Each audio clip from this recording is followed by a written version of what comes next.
ทุ่งสงตั้งแต่ในช่วงเช้านอกจากนี้ยังมีการจัดกิจกรรมอื่นๆอีกมากมายณสนามหน้าที่ว่าการอำเภอทุ่งสงเดชพัฒน์มั่นคงหัดสวททุ่งสงรายงาน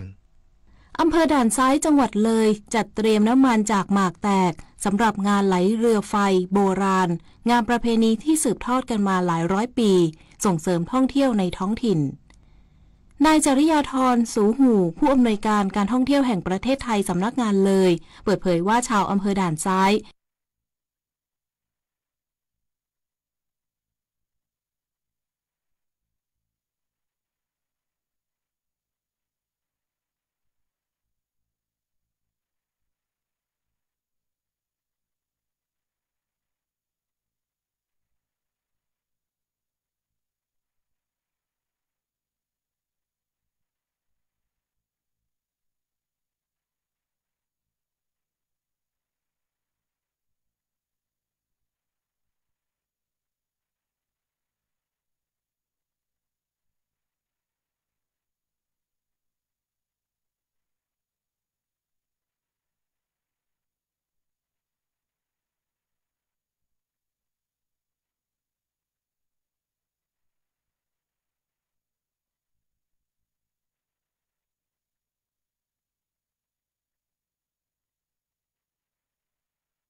ถิ่นหักพระล้อ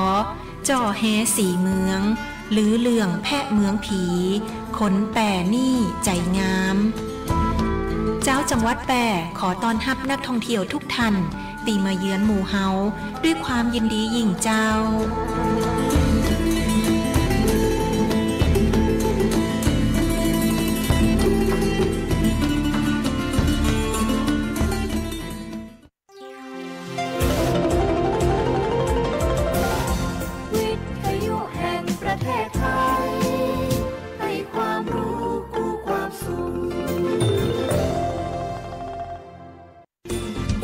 วิทยุแห่งประเทศไทยจังหวัดแพร่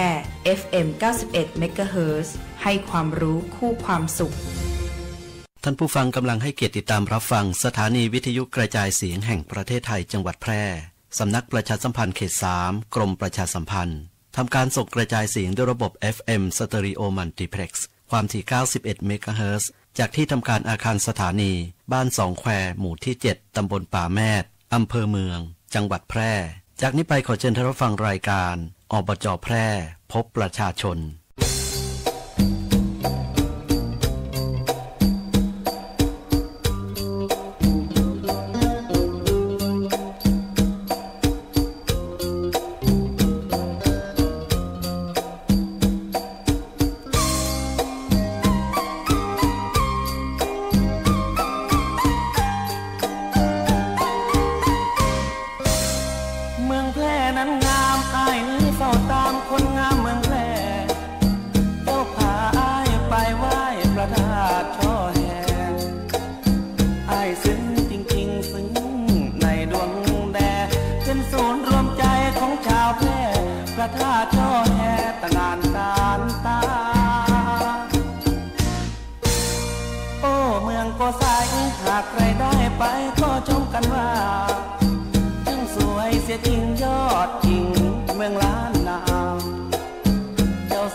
สวัสดีเจ้าคุณผู้ฟังติดเคารพรักทุกท่านเจ้าตอนรับคุณผู้ฟังเข้าสู่รายการอบจ.แปรพบประชาชนในเจ้าวันเสาร์ที่12 ตุลาคม 2567 เจ้านำกรุงนพรเชี่ยวชาญดำเนินรายการอยู่กับคุณผู้ฟังตั้งสถานีวิทยุกระจายเสียงแห่งประเทศไทยจังหวัดแปะนะเจ้า FM 91 MHz ค่ะพร้อมกับออกอากาศผ่านทาง Facebook Live ของสวทแปะนะเจ้าณเวลานี้ถ้าดำเนินรายการสดนะเจ้าแต่วันใดติมีภารกิจมีธุระนะคะที่วันเสาร์จำเป็นจะต้องไปอย่างนี้นะเจ้าก็จะเป็นเทปมานะคะจะได้ยินแต่เสียงอาจจะไม่ได้หันหน้าผ่านทาง Facebook Live นะคะเช้านี้ป้ากันอากาศเริ่มเย็นสบายมาพังละนะคะขับรถมาสวทนี่เห็นระวังตังวันนี้มีวิ่งอย่างสักอย่างหนึ่งนะเจ้าน่าจะมีกิจกรรมของจังหวัดวิ่งอย่างโมนะคะตอนแรกว่าเป็นเนี่ยอย่างกันเจ้าเห็นมีกล้วยวางกลางถนนนะคะเพื่อเขาชะลอรถนะเจ้าในการขับขี่ก็มาสุดตั้งแต่วัดพระบาทนะคะผ่านโรงเรียนนารีราชมาจนถึงเพื่อเจ้าตั้งแถวหน้าสวทเพื่อตะกี้หน้าปั๊มก็มีอันนี้ก็ห้องว่าโต๊ะตีฮื้อบริการน้ำดื่มนะคะสำหรับนักวิ่งทั้งหลายนะเจ้าก็หลายท่านก็อาจจะตื่นมาทำกิจกรรมนี่นะเจ้าต้องขออภัยตื่นน้องกุ้งบ่ฮู้นะเจ้าว่ามีกิจกรรมอะไรอย่างแต่ตีแน่นอนเป็นวิ่งแน่นอนเลยละนะคะวันนี้เสาร์ที่12 ตุลาคมนะคะวันพุธนี่จังหวัดมีงาน13 ตุลาวันพุธนี่วันอาทิตย์นะเจ้าเป็นวันคล้ายวันสวรรคตพระบาทสมเด็จพระบรมชนกาธิเบศรมหาภูมิพลอดุลยเดชมหาราชบรมนาถบพิตรนะเจ้าหรือว่าในหลวงรัชกาลที่ 9คณะรัฐมนตรีได้มีมติเมื่อวันที่26 กันยายน 2566นะเจ้าวันที่13 ตุลาคมของทุกปีเป็นวันนวมินทรมหาราชนะคะซึ่งกระทรวงมหาดไทยก็ขอให้จังหวัดดำเนินการจัดกิจกรรมน้อมรำลึกในพระมหากรุณาธิคุณเนื่องในวันคล้ายวันสวรรคตพระบาทสมเด็จพระบรมชนกาธิเบศรมหาภูมิพลอดุลยเดชมหาราชบรมนาถบพิตร ซึ่งกิจกรรมก็จะมีทำบุญตักบาตรตอนมาเจ้านะเจ้าพิธีทำบุญตักบาตรถวายพระราชกุศลโดยพระสงฆ์49รูปนะเจ้าตักบาตรตีหอประชุมและแสดงศิลปะวัฒนธรรมล้านนาตะวันออกและกลุ่มประเทศ GMS นะเจ้าหรือว่าหอประชุมกอเป๋านะคะมีพิธีเจริญพระพุทธมนต์ก่อนนะเจ้าในช่วงก่อนที่จะทำบุญตักบาตรนะคะถอดผ้าไตรทั้งหลายนะเจ้าและก็มีหลังจากนั้นก็ลงมาตักบาตรนะคะควายก็นั่นแหมน้อยตักบาตรเสร็จแล้วนะเจ้าก็กลับขึ้นไปบนหอประชุมเหมือนเดิมก็จะเป็นพิธีวางพวงมาลานะเจ้าโดยส่วนราชการหน่วยงานรัฐวิสาหกิจองค์กรปกครองส่วนท้องถิ่นภาคเอกชนภาคประชาชนนะเจ้าประกอบพิธีวางพวงมาลาหลังจากนั้นก็จะเป็นประธานในพิธีนะเจ้าได้ประกอบพิธีในช่วงหลังสุดนะคะหลังจากที่หน่วยงานต่างๆได้ประกอบพิธีแล้วนะเจ้าจะมีประกอบพิธีวางพวงมาลาเบื้องหน้าพระบรมฉายาลักษณ์นะคะจุดถูกเทียนเครื่องทองน้อยนะเจ้าถวายความเคารพและก็กล่าวน้อมรำลึกในพระมหากรุณาธิคุณนะคะยืนสงบนิ่งแล้วก็กิจกรรมมิตรอันนะคะในวันพรุ่งนี้นะเจ้า13ตุลาคมวันนวมินทรมหาราชนะคะซึ่งเมื่อปี2560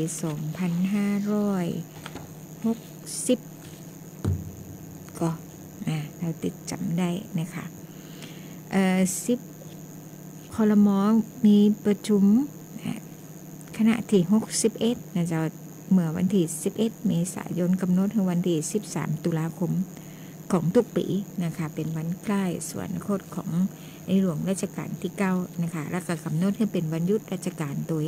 นะคะเป็นวันสำคัญของชาตินะคะแล้วก็จัดกิจกรรมในลักษณะเดียวกันกับวันปิยมหาราชนะเจ้าแล้วก็มีอันนี้ประกาศหมดเนาะสมเด็จพระสังฆราชสกลมหาสังฆปรินายกมีพระบรมราชวินิจฉัยนะเจ้าจากสมเด็จพระอริยวงศคตยานาสมเด็จพระสังฆราชเรียกว่าวันนวมินทรมหาราชนะคะวันที่ระลึกถึงในหลวงรัชกาลที่9นะเจ้าซึ่งก็กิจกรรมก็ยังตีนำเรียนไปนะคะรัฐบาลได้รับพระราชทานพระบรมราชานุญาตให้จัดกิจกรรมหนึ่งในวันนวมินทรมหาราชก็มีทั้งพิธีสวดพระพุทธมนต์และทำบุญตักบาตรถวายพระราชกุศลนะคะส่วนกลางจะจัดพิธีติดต้องสนามหลวงนะเจ้าก็จะมีพระท่านนายกรัฐมนตรีเป็นประธานในส่วนภูมิภาคทุกจังหวัดนะจ๊ะในพิธีของจังหวัดก็จะมีประธานในพิธีก็คือผู้ว่าราชการจังหวัดหรือว่าผู้แทนนะเจ้าแล้วก็มีกิจกรรมต่างๆนะคะอาจจะมีกิจกรรมจิตอาสาที่จัดขึ้นในวันนวมินทรมหาราชนะเจ้าสัปดาห์นี้เดี๋ยวก่อนนะยังติดตามลักษณะอากาศก่อนเนาะเจ้านี่มาเลยยังเจ้ายังประมาณเต็มเลยนะคะเอาของตะวันมันก่อนเนาะนี่ก็จะเพราะว่าลักษณะอากาศเริ่มเหมือนฝนจะน้อยลงนะเจ้าแต่มันไปตกที่ภาคกลางนักขึ้นนะคะดูเหมือนว่าเส้นห้องว่าอย่างก็ห้องฝนเนาะมันโดนความเย็นจากจีนตีลงมาปกคลุมภาคเหนือนะเจ้ากดเอาห้องฝนเนี่ยลงไปสู่เหนือล่างและก็ภาคกลางนักขึ้นนะคะจะสังเกตจากวันตีพระราชทานเพลิงศพของน้องๆนักเรียนกับคุณครูแต่ว่าเหตุรถบัสนั่นนะเจ้าวันนั้นตีพระราชทานเพลิงเนี่ยวันนั้นฝนตกขนาดนั้นนะเจ้าสังเกตเอาจากนั้นว่าฝนตกก็เลยว่าช่วงนี้ภาคกลางฝนก็เริ่มมาแล้วนะคะเหนือเฮาฝนก็จะน้อยลงแต่ตะวันหันตีไถเฟซบุ๊กดูนะเจ้าดูติดเชียงไฮ้ก็ยังมีตกอยู่นะมีตกอยู่นิดหน่อยนะเจ้ายังอยู่ในภาวะที่เป็นกำลังทำความสะอาดบ้านเมืองเนาะติได้รับความเสียหายจากอุทกภัยดินโคลนถล่มในข้างก่อนอุทกภัยว่าดินโคลนถล่มอีกก็ว่าได้เนาะเพราะว่าน้ำมันปาเอาขี้ดินขี้โคลนลูกฝั่งตั้งปุ่นมานะคะก็ยังอยู่ในช่วงฟื้นฟูในแหมเมินเลยนะเจ้า คิดว่าน่าจะเหมือนก็ทรงใจไปจ่วยกันแล้วกันนะคะในส่วนของจังหวัดเองนะคะก็มีเราตีหันข่าวก็มีทรงทีมงานอสนะเจ้าไปพัดเปลี่ยนกำลังกันในการที่จะไปจ่วยล้างบ้านนะเจ้าให้กับประชาชนที่อยู่ในพื้นที่ที่ได้รับผลกระทบนะเจ้าส่วนตีเชียงใหม่ติดกรตีน้ำปิงล้นตะลิงนะเจ้าล้นหลายเหมือนกันเนาะป๊อกันเลย แต่ว่าเชียงใหม่เขาเป็นเมืองท่องเที่ยวนะเจ้าเนาะเมืองใหญ่นะคะแล้วก็เขตเศรษฐกิจเขาก็โดนหมดนะคะเหมือนแปรข้างกรตีน้ำยมล้นตะลิงนะคะแต่ว่าก็ตั้งองค์การบริหารส่วนจังหวัดเองก็มีร้องขอมาจากทางปุ่นนะคะก็ส่งเรือท่องแบนนะเจ้ากับเจ้าหน้าที่กองช่างนะคะฝ่ายสุขาภิบาลนะเจ้าไปช่วยเหลือนะคะพี่น้องประชาชนที่ได้รับผลกระทบจากภาวะอุทกภัยนะเจ้าท่านี่น้ำแห้งหนักนะคะเพราะว่ามันเป็นตั้งแต่ต้นสัปดาห์นะเจ้าเนาะตั้งแต่เสาร์อาทิตย์ที่แล้วก็เลยมาจนถึงต้นสัปดาห์ที่ผ่านมานะคะภัยพิบัติค่อนข้างที่จะรุนแรงขึ้นนะเจ้าท่านหันข่าวทอร์นาโดตีอบเจทอร์นาโดค่ะสูงสุดเป็นเฮอริเคนก่อนนะเจ้าตีรัฐฟลอริดาสหรัฐอเมริกานะคะจะ Facebook บ่ค่อยหันแต่ว่าถ้าใน Twitter หรือว่าใน X เนี่ยจะหันชัดนะเจ้ามันจะมีไฟล์ข่าวหรือว่าคนติประสบถ่ายคลิปวิดีโอมานะเจ้าโอ้ยแฮงแกเป็นเฮอริเคนตีผลิตทอร์นาโดออกมาแห่งเป็น30กว่าลูกนะคะก็เอาขนาดนักเลยเนี่ยรัฐฟลอริดาหันในข่าวก็ติว่าคนเขาเดินอพยพนะเจ้าน้ำมันก็ขาดแคลนเพราะว่าทุกคนลู่กันเติมน้ำมันแล้วก็รถในแถบมีเตี้ยวผ่องนะเจ้าแต่ว่าคนเนี่ยอย่าเดินอพยพเป็นหมื่นนะคะเพราะว่าการแจ้งเตือนแล้วอพยพไปอยู่ในตีเส้นทางเฮอริเคนมันไปบ่ถึงนะเจ้านี่ก็เป็น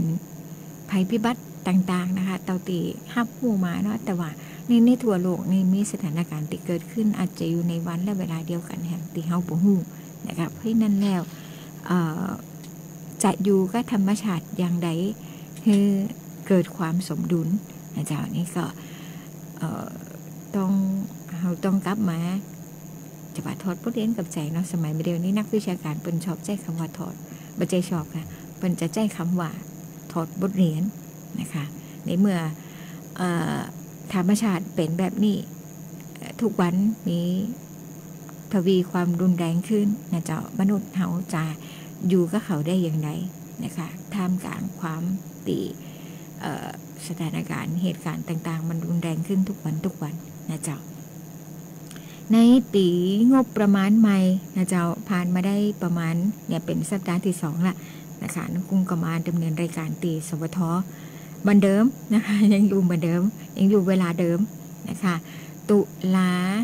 นับไปพฤศจิกาธันวามีเวลาแหม2เดือนนะคะก็คือ60วันนะเจ้าประมาณก็จะอยู่ในห่วงของการครบวาระนะเจ้าของผู้บริหารชุดนี้นะคะผู้บริหารก็หมายถึงทานนายกนะคะแล้วก็คนที่ท่านแต่งตั้งก็คือรองนายกนะคะเลขาธิปรึกษานะเจ้ารวมแล้วคณะก็มี8ท่านรวมท่านนายกตัวนะเจ้าแล้วก็เขาเลือกตั้งพร้อมกันเนาะบอกว่าจะเป็นผู้บริหารท้องถิ่นและสมาชิกสภาท้องถิ่นนะคะหรือว่าสจนะเจ้าครบพร้อมกันเลยประมาณวันที่19ก็ค่ะต้องถ้าเขาเลือกตั้งวันที่20จะต้องครบวันที่อย่างครบวันที่20เลือกตั้งวันที่20ธันวาในปี63เนาะ64 65 66 67ครบ4ปีนะเจ้าปี63ปีนี้จะครบวาระ4ปีนะเจ้าแล้วก็คาดว่ากกต.จะมีประกาศให้เลือกตั้งภายใน45วันก่อนเนาะ45วันคาดว่านะอันนี้เป็นความคิดของกุ้งเองนะเจ้าก็เพราะว่ามันเหตุครบวาระเนี่ยจะมีหน่วยงานจะมีการเตรียมตัวไว้ก่อนนะเจ้าซึ่งช่วงนี้ก็เริ่มเตรียมแล้วนะคะแล้วก็ มีเหตุตีเกิดขึ้นอย่างหนึ่งตีกกต.กำลังทำอยู่ณเวลานี้ก็คือแบ่งเขตนะเจ้าจะมีเขตหนึ่งเนี่ยค่ะเขตหนึ่งของอำเภอเมืองนะเจ้าตีประชากรมันเลื่อมกันอยู่นะคะมันเลื่อมกันอยู่แล้วก็จำนวนประชากรเลื่อมกันอยู่แล้วก็จะแบ่งจัดให้มีแบ่งเขตใหม่นะคะอาจจะต้องแบบขยับสักน้อยหนึ่งอย่างนี้นะเจ้าประชากร 3-4 หมู่บ้านนี่ขยับมาอยู่แห่งเขตหนึ่งอย่างนี้นะคะหรืออาจจะ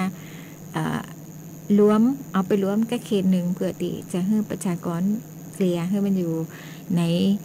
จำนวนเต่าๆกันนะคะนี่ก็อยู่ในห่วงของการร่างอยู่นะเจ้าแล้วก็สอบถามข้อคิดเห็นนะคะของผู้ตีมีส่วนเกี่ยวข้องนะเจ้าถ้าเป็นผลสำเร็จอย่างไรแล้วก็จะเอามานำเรียนให้คนฟังได้รับทราบอันนี้เป็นเฉพาะเขตเลือกตั้งเขตเดียวนะคะเป็นเขตหนึ่งนะตีกระทบนะเจ้าแต่เขตอื่นๆบ่กระทบเหมือนเดิมนะเจ้าส่วนเขตเลือกตั้งของผู้บริหารท้องถิ่นก็คือนายกเนี่ยจะเขตจังหวัดเป็นเขตเลือกตั้งนะเจ้าก็จะมีหลายจังหวัดนะคะที่ผู้บริหารท้องถิ่นลาออกนะเจ้าไปก่อนนะคะลาออกไปก่อนก็ถ้าลาออกไปแล้วเนี่ยก็จะต้องจัดให้มีการเลือกตั้งนะคะเป็นเหตุที่เกิดขึ้นทันทีอย่างนี้นะเจ้าโดยที่หน่วยงานไม่ได้เตรียมตัวไว้อย่างนี้นะคะก็จะต้อง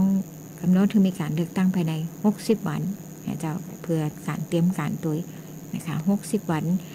สำหรับผู้ที่ลาออกนะเจ้าเขาจะหันหลายๆจังหวัดนะคะที่มีการเลือกตั้งผู้บริหารท้องถิ่นไปก่อนแล้วนะเจ้าส่วนของสมาชิกสภาองค์การบริหารส่วนจังหวัดหรือสมาชิกสภาท้องถิ่นนี่ก็จะครบวาระพร้อมกันนะเจ้าในวันที่20 ธันวาคม 2567 นี่นะคะแล้วก็คาดว่าจะจัดให้มีการเลือกตั้งน่าจะพร้อมๆกันนะเจ้าเพราะว่าข้างก่อนตอนปี63เป็นภาพใหญ่ทั้งหมดนะเจ้าเนาะทั้งทั่วประเทศไทยนะคะนี่ก็ 8-90% เหมือนกันนะเจ้าตีจะเลือกพร้อมกันนะคะเพราะครบวาระเหมือนกันนะเจ้าน่าจะประมาณต้นเดือนกุมภาพันธ์ค่ะต้นเดือนกุมภาพันธ์เราๆนี่นะคะหลังจากนั้นไปแล้วก็เมื่อเลือกตั้งเสร็จแล้วนะคะก็รอรับรองผล30 วันนะเจ้า30 วันก็วาระก็จะมีผลนับตั้งแต่วันเลือกตั้งเป็นต้นไปนะเจ้าเมื่อรอผล30 วันกกต.รับรองผลแล้วก็จะเข้าสู่กระบวนการนะคะผู้บริหารท้องถิ่นกกต.รับรองปุ๊บนายกก็จะต้องมีแถลงนโยบายต่อสภานะเจ้าภายใน15 วันนะคะ15 วันนี่ก็เป็นขั้นตอนนะเจ้าตีจะเกิดขึ้นในอนาคตข้างหน้านี่แหม3-4 เดือนนะคะ2 เดือนครบวาระ 3-4 เดือนก็เป็นการทำเลือกตั้งนะคะแล้วก็ประกาศรับรองผลนะคะแล้วก็กลับเข้ามาปฏิบัติงานนะคะสำหรับผู้บริหารท้องถิ่นและสมาชิกสภาท้องถิ่นนะเจ้าแล้วก็ถัดไปก็จำได้ว่าน่าจะเป็นของเทศบาล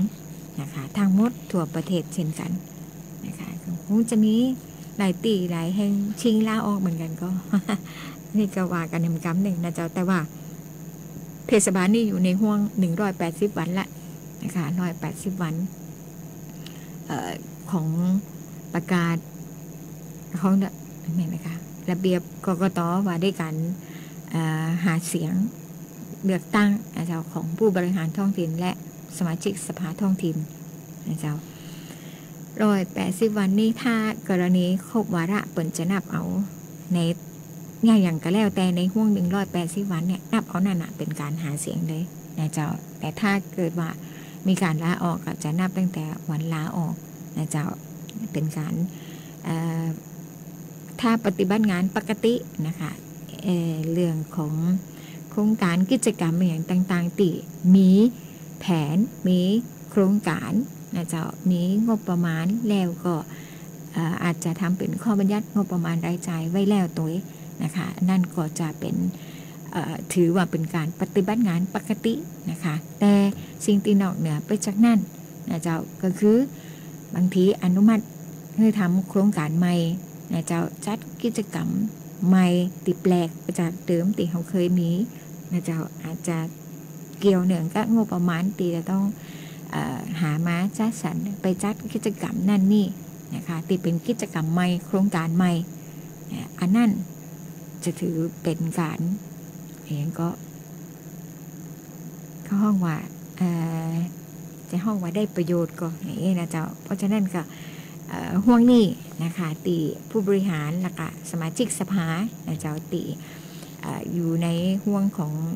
180 วันก็แล้วแต่90 วันก็แล้วแต่ก่อนที่จะครบวาระนะคะโดยลักแล้วผู้บริหารท้องถิ่นจะ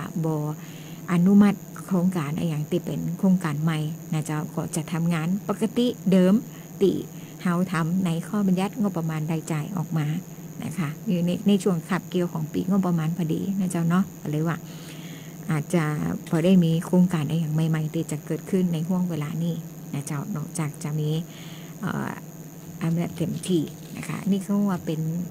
ได้ก็เป็นคุ้นและโทษไม่ใช่โทษเขาห้องว่าเป็นคุ้นแกผู้ตีขาดว่าจะสมัครเองนะเจ้าเอาว่ากันที่นี่นะเจ้าตามพรบตามประกาศของกกต.ให้เจ้าว่าด้วยกันระเบียบของกกต.นะคะว่าด้วยกัน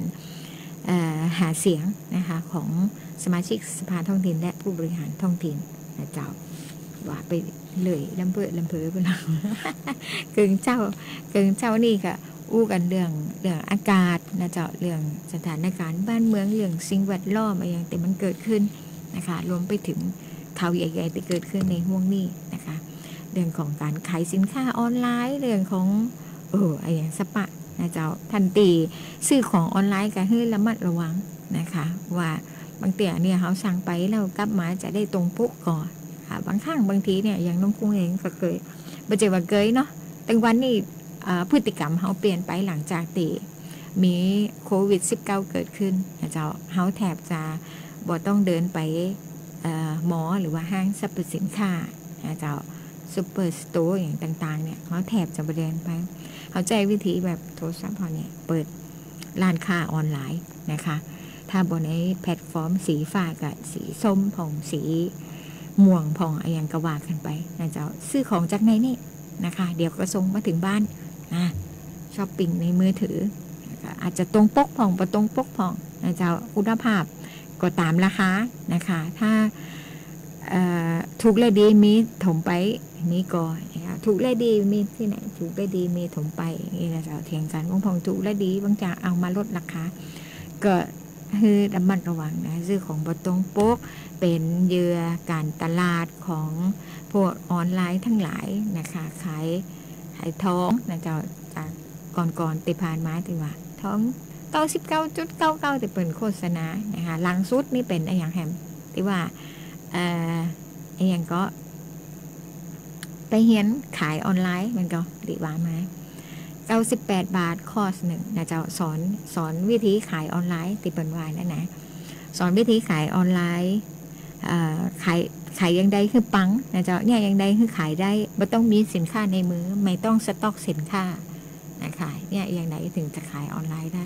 สมัยแต่ก่อนคนที่ทำแรกๆอะค่ะจะบูมนะคนที่ทำแรกๆแล้วประสบความสำเร็จมันก็มีนะเจ้าแต่มาเดียวเนี่ยมันเกลือมันนั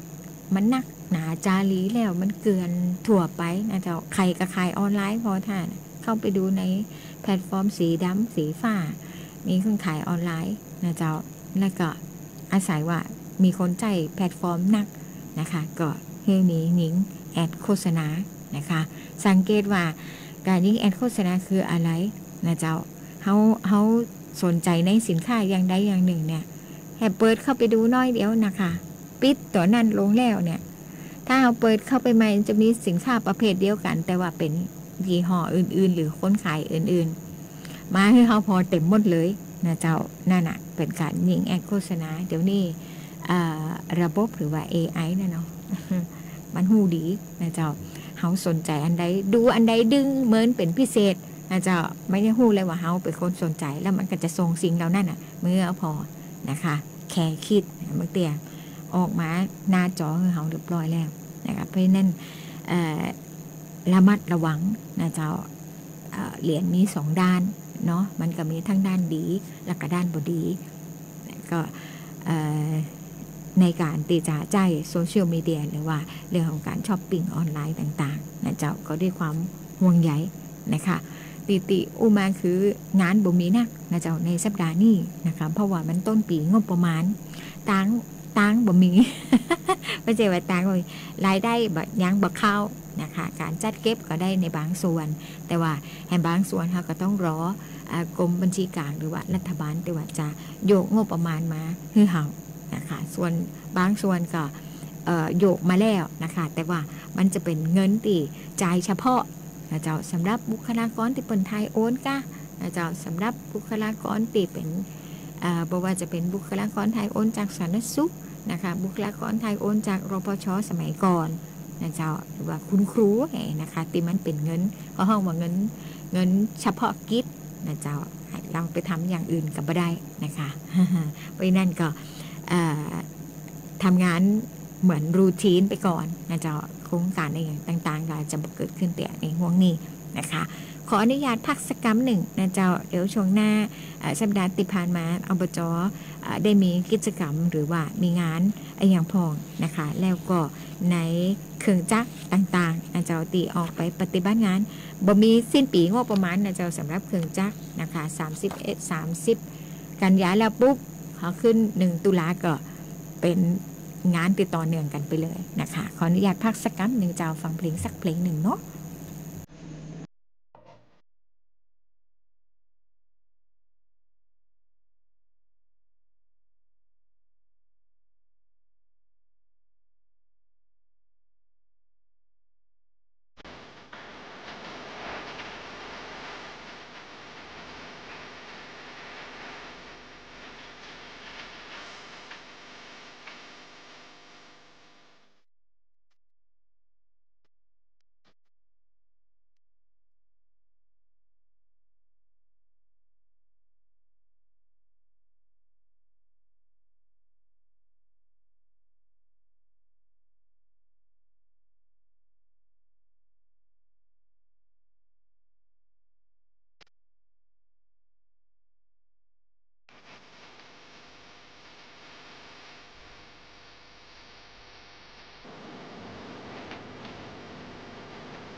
กลับมา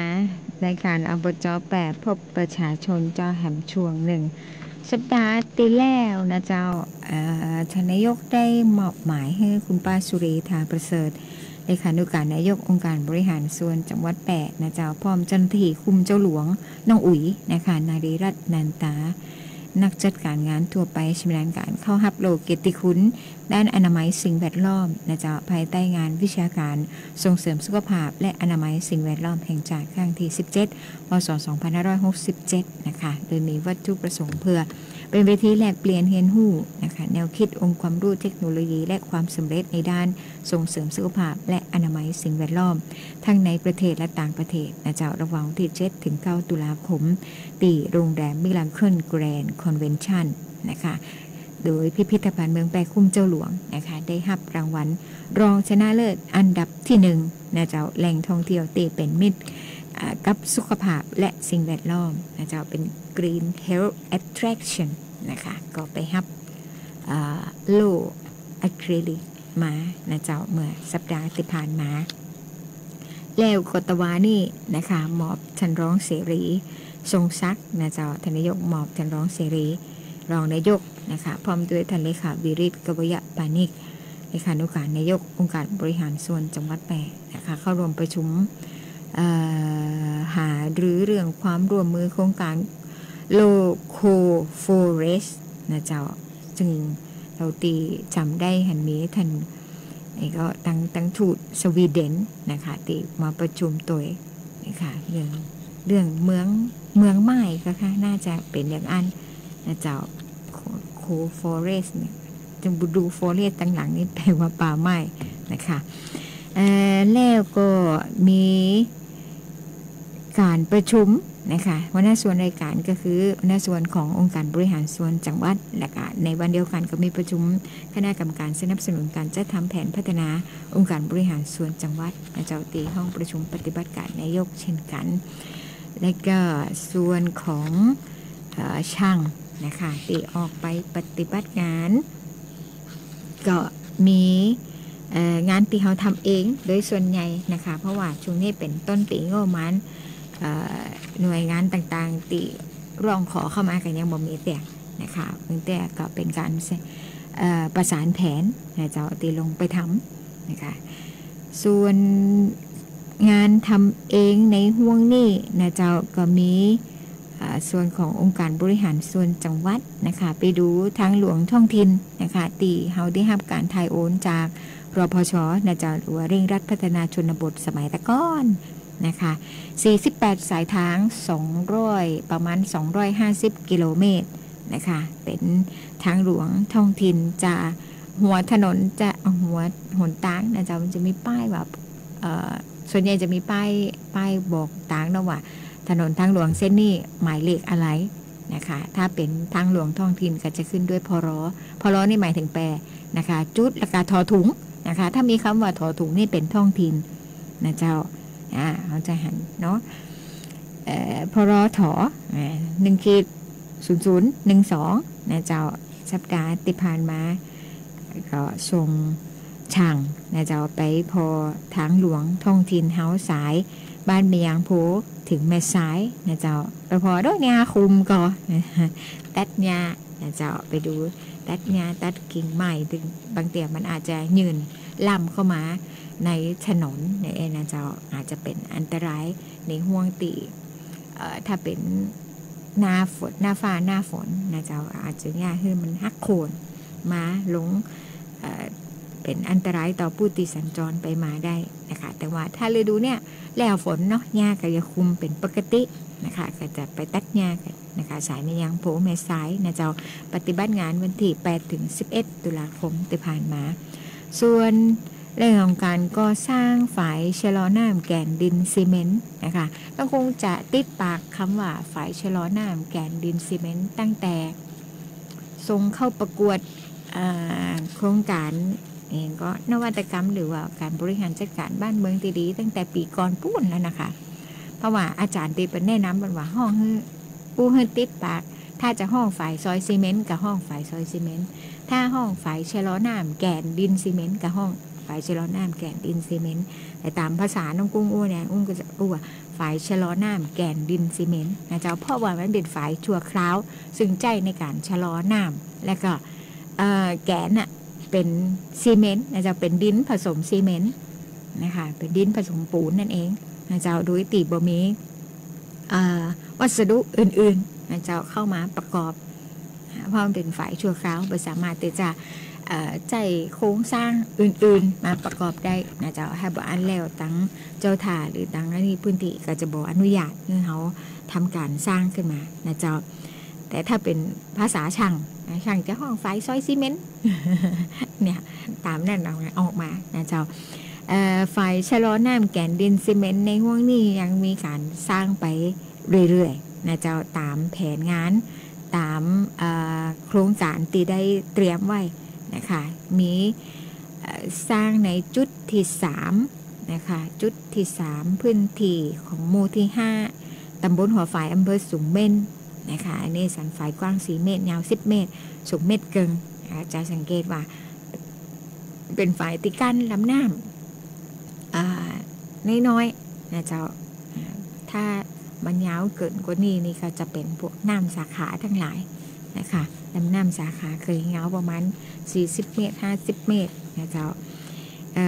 จุดที่3ตะกี้ติว่ามาที่หมู่ที่5ตำบลหัวฝายอำเภอสูงเม่นเนี่ยนะคะสันฝายกว้าง4 เมตรยาว10 เมตรนะเจ้าสูง1.50 ก็ดำเนินการสร้างในห่วงของวันที่26 กันยายนถึง2 ตุลาคมที่ผ่านมา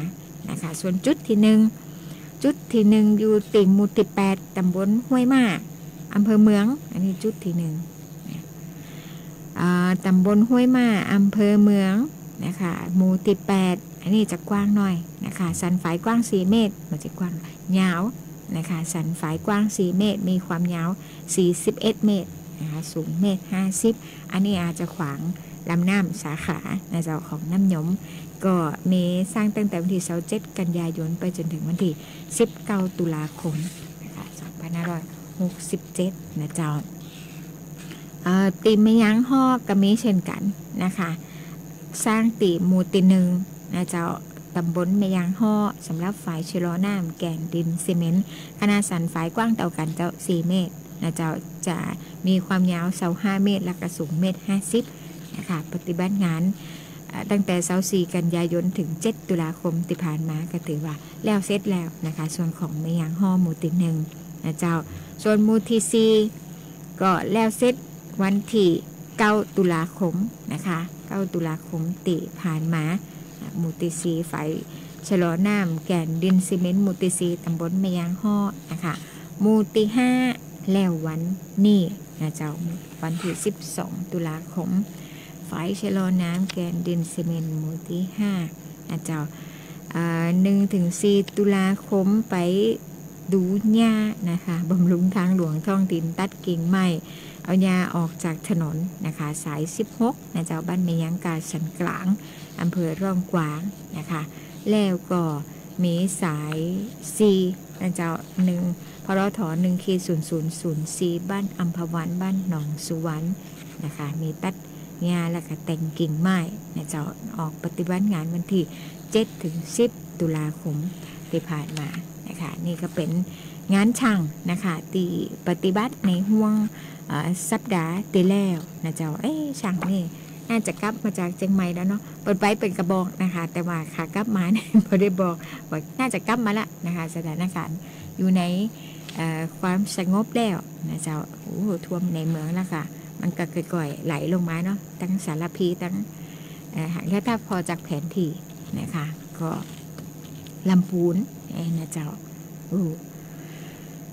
นักหนาจารีนะคะในห่วงที่ผ่านมาก็เอาใจช่วยนะคะตอนนี้ก็ลงไปทางใต้ตั้งหลังถ้าเป็นน้ำยมเขาสงบแล้วเนาะนานก็สงบดีนะคะปิงก็หวังเดี๋ยวไปดูหันซ้ำหนึ่งนะคะเพราะว่าเดี๋ยวไปลงรวมกันเจ้าพญาแล้วนะเจ้าก็จะมีเขื่อนเจ้าพญาที่เป็นคอยบริหารจัดการน้ำย่อแหนมกำเนี่ยนะคะแล้วก็หลังจากเจ้าพญาลงไปเนี่ย บ้านหิมตะลิงตอนนั้นตั้งอยุธยาตั้งบางบ้านอย่างนั้นเป็นกระท่วมเป็นปกติเนาะแต่ว่าห่วงของการตีน้ำจะลงไปจากน้ำปิงน้ำวังอย่างเองนะเจ้าก่อนที่เปิ้นจะไปรวมกันนะคะเจ้าพระยาก็ต้องเล็งผันน้ำออกนะเจ้าเพื่อที่จะหับน้ำใหม่เพราะฉะนั้นแล้วก็เอาใจช่วยภาคกลางแล้วนะคะในห่วงเวลานี้นะเจ้าเพราะว่าฝนก็จะตกลงไปติภาคกลางนะเจ้าเพราะว่าห้องฝนถูกความเย็นดันลงไปแล้วนะคะแล้วก็น้ำฝนกระตึงน้ำฝนกระตึงน้ำเหนือนะคะติดไปสมทบนะเจ้าประกอบกับทะเลอาจจะหนุนนะเจ้าเป็นห่วงเวลาเนี่ยนะคะระบายลงทะเลก็ไม่ได้เพราะทะเลหนุนขึ้นมาอาจจะขังเหมือนน้อยนะเจ้าเป็นห่วงภาวะของคนตีอยู่ในภาคกลางนะเจ้าที่ต้องประสบในทุกๆปีเหมือนเฮาที่ภาคเหนือนะคะฝนตกหนักน้ำปลาไหลหลากดินโคลนถล่มปีนี้ฝนมีปริมาณน้ำฝนนักก็เป็นกว่ามีบ่นักนะคะแต่ว่ามันเป็นลักษณะของเรนบอมหรือว่าอย่างก็ระเบิดฝนถึงตกดังในเวลาเดียวตีเดียวนี่นะเจ้า100-200 มิลในห่วงเวลาหนึ่งนะเจ้าแล้วก็หลังจากนั้นก็จะมีฝนตกลงมาตึงวันดินอุ้มน้ำไว้บ่ไหวทลายลงมาอาจจะพอมันตกคำเตรียมกับทลายเอาน้ำก็เอาตึงขี้ดินขี้โคลนมาตัวอย่างตีห้องหันตีเชียงรายตีแม่สายนะคะ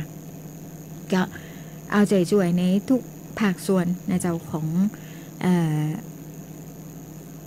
งทุกๆจังหวัดนะคะลำพังพี่น้องเจ้าบ้านประชาชนนะคะประสบภัยแล้วใจก็จะต้องแบบอ่อนแน่นอนนะเจ้าแล้วก็ส่วนหนึ่งก็จะได้รับกำลังแรงใจจากบรรดาอาสาสมัครส่วนรายการต่างๆนะคะตีจัดกำลังเข้าไปให้การช่วยเหลือในเบื้องต้นนะคะแล้วก็หลังจากตีผ่านพ้นวิกฤตไปแล้วเนี่ยก็อยู่ในห่วงของการฟื้นฟูนะคะฟื้นฟูให้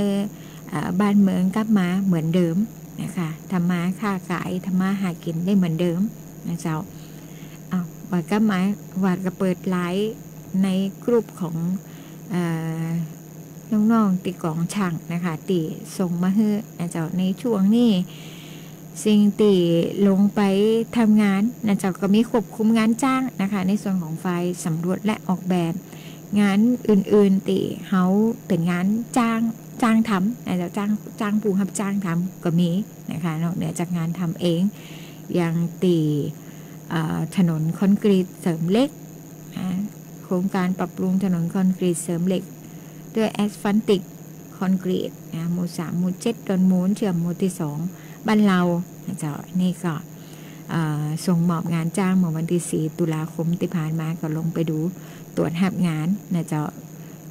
แล้วก็มีสร้างถนนคอนกรีตเสริมเหล็กสายเหลี่ยมน้ำยมหมู่ที่ 8 ตำบลแม่ลายเชื่อมหมู่ที่ 1 ตำบลแม่ยมนะคะนี่ก็สิ้นสุดสัญญาไปแล้วนะคะก็มีการตรวจหับงานนะเจ้าตรวจหับงานเมื่อวันที่ 4 ตุลาคมมีโครงการขุดหลอกแก้มลิงห้วยจำอ้อบ้านวังเย็นหมู่ที่ 1นะเจ้าตำบลห้วยมาเชื่อมบ้านแม่ลายหมู่ที่ 6 ตำบลแม่ลายอำเภอเมืองแปะนะคะนี่ก็สิ้นสุดสัญญาไปเป็นที่เรียบร้อยแล้วนะเจ้าแล้วก็มีการเข้าไปดูงานอยู่นะเจ้าสิ้นสุดสัญญาไปตั้งแต่วันที่ 19 กันยายนปุ๊บละนะเจ้านี่ค่ะเป็นขุดหลอกแล้วก็ทำส่วนหนึ่งนะคะงานของฝ่ายเครื่องจักรในช่วงนี้เป็นงานซ่อมบำรุงโดยส่วนใหญ่นะเจ้าฝ่ายก่อสร้างและซ่อมบำรุงไปดูเรื่องของฝ่ายดินซีเมนต์นะคะแล้วก็แถมส่วนหนึ่งนะเจ้าตั้งนี่ดูใหญ่ไม่ซักจากสำนักงานการรถไฟนะเจ้าตีเปิดได้หมอบเพื่อก็อบจนะคะมาเก็บตีบริเวณหอประชุมกอเป๋านะคะหรือว่าพื้นที่ตีเป็นส่วนขององค์การบริหารส่วนจังหวัดนะคะในการจัดการต่างๆนะเจ้าพื้นที่กว้างพอสมควรนะคะส่วนตีจะไปจัดตี ส่วนใหญ่จะจัดงานติดกอเป๋านะเจ้างานลักๆช่วงนี้ห้องประชุมหลานวัฒนธรรมก็จะเริ่มปิดการใจงานนะคะเพราะเดี๋ยวจะมีการปรับปรุงเป็นศูนย์ TCDC จังหวัดแปะนะเจ้าศูนย์สร้างสรรค์เองก็ออกแบบและสร้างสรรค์อย่างสักอย่างหนึ่งนะเจ้าจำชื่อภาษาไทยไม่ได้ละแต่เป็นศูนย์ TCDC นะคะคิดว่าจะคือบริการได้เร็วๆนี่coming soon ปุ่นปีหน้าปุ่นนะคะแต่ว่าในช่วงที่เปิ่นจะต้องมาปรับปรุงนะคะภายในนะเจ้าแล้วก็เอาการประดับตกแต่งอะไรต่างๆเข้ามาเนี่ยค่ะใช้เวลานะเจ้าพอสมควรอันสิ่งหนึ่งที่เขาปิดบริการอยู่ก็คือช่วงนี้ติทำผานางคอยนะเจ้าปิดช่วงนั่นฝนตกแก่เนาะเป็นขี้ไข่เป็นอย่างต่างๆเวลาขึ้นไปแล้วอาจจะอันตรายได้นะเจ้าแล้วก็แฮมตีหนึ่งติปิดให้บริการชั่วคราวนะเจ้าก็คือติสระว่ายน้ำนะคะอยู่ในขั้นตอนของการเปลี่ยนกระเบื้องนะเจ้าแล้วก็จะมีโดมขึ้นคลุ้มนะคะอันนี้ประกาศจัดซื้อจัดจ้างในบางส่วนนะคะติขึ้นในเว็บเพจขององค์การบริหารส่วนจังหวัดแปะนะเจ้าบอกว่าจะเป็นเว็บไซต์นะคะหรือว่า Facebook ขององค์การบริหารส่วนจังหวัดนะคะจะมีหลังคาก็ตีสนามฟุตซอลนะเจ้ามีโครงหลังคาตีสนามฟุตซอลตีขึ้นประกาศจะซื้อจัดจ้างไปนะเจ้าแล้วก็มีแหมหลายอย่างนะคะตีอยู่ในห่วงการดำเนินการในช่วงนี้นะคะก็จะมีแผนจัดซื้อจัดจ้างนะคะของฝ่ายจัดหาพัสดุออกมาเป็นรายเดือนนะเจ้าแล้วก็ออกมาแล้วก็ต้องประชาสัมพันธ์นะเจ้าให้กับเป็นการทั่วไปนะคะโดยตีข้อห้องวายอย่างก็เป็นไปตามพรบข้อมูลข่าวสารนะเจ้าตีเกี่ยวกับความเรื่องของการเปิดเผยข้อมูลนะคะความโปร่งใสทั้งหลายนอกเหนือจากนี่มีไอ้อย่างแฮมมามีละนะคะ58ละเขาก็เหลือเวลาให้คือฟังเพลงสักน้อยหนึ่งแล้วก็จะต้องลารายการไปก่อนสัปดาห์หน้าอาจจะมีอย่างเยอะขึ้นนะเจ้าพูดกันไปเรื่อยๆในห่วงเวลาของรายการอบจ.แปะพบประชาชนนะคะวันนี้ขอบพระคุณทุกท่านที่ติดตามฟังรายการอบจ.แปะพบประชาชนนะเจ้าน้องกุ้งจากกัมมาปะทันใหม่ในวันเสาร์หน้านะคะวันนี้ลาไปก่อนจงดีมีความสุขทุกท่านสวัสดีเจ้า